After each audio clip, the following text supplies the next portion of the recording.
जय हिंद। मैं इस वीडियो को किसान भाइयों के ऊपर बना रहा हूं और इस वीडियो के माध्यम से मैं मध्य प्रदेश सरकार और भारत सरकार से किसानों के हित में कुछ बातें रखना चाहता हूं। अच्छी लगे तो भारत सरकार इस पर अमल ज़रूर करे। किसानों ने आपसे कभी नहीं कहा कि आप सम्मान निधि उनको दो।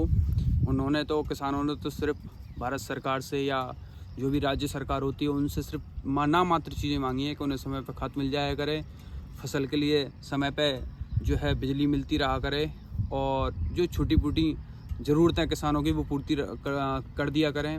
और सबसे अहम कि उनकी जब फसल पूरी हो जाती है उसके बाद जो उनके भाव अन्य व्यक्ति लगाते हैं वो शासन पहले ही निर्देशित कर दिया करे कि इस भाव से इस फसल को कम नहीं लिया जा सकता है, जिससे किसानों को मदद मिल सके।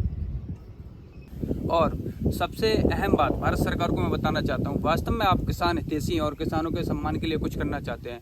जिस तरीके से आपने अडानी अंबानी का करोड़ों लाखों कर्ज माफ़ किया है, वैसे किसानों की मात्र ना कुछ केसीसी हैं उनको माफ़ कर दीजिए, जिससे किसानों को एक राहत भरी ज़िंदगी जीने का मौका मिल सके, वो अपने जीवन यापन को सुखमय बना सकें।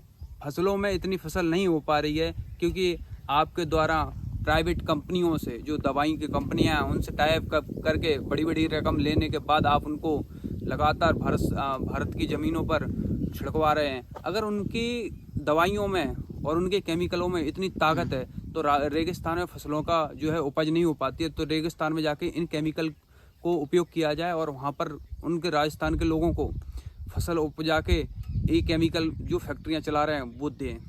ये भारत में कई राज्य में उपजाऊ ज़मीन पहले से ही है, क्योंकि भारत को सोने की चिड़िया कहा गया है। वो इसीलिए कहा गया है कि भारत की धरती पर फसल सोने की तरह लहराती थी, इसलिए सोने की चिड़िया भारत को कहा जाता था।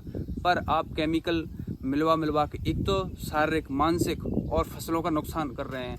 मनुष्य जब केमिकल खाएगा तो उसकी क्षमता और उसकी योग्यता घटती जा रही है। तो आपसे उम्मीद है कि इन सारी चीज़ों को ध्यान में रखते हुए कुछ ना कुछ किसान के पक्ष में कदम उठाएंगे और किसान के जो केसीसी लोन हैं जो किसान चुका नहीं पा रहे हैं किसी कारणवश, उनको पटाने का काम करेंगे। जय हिंद, जय भारत।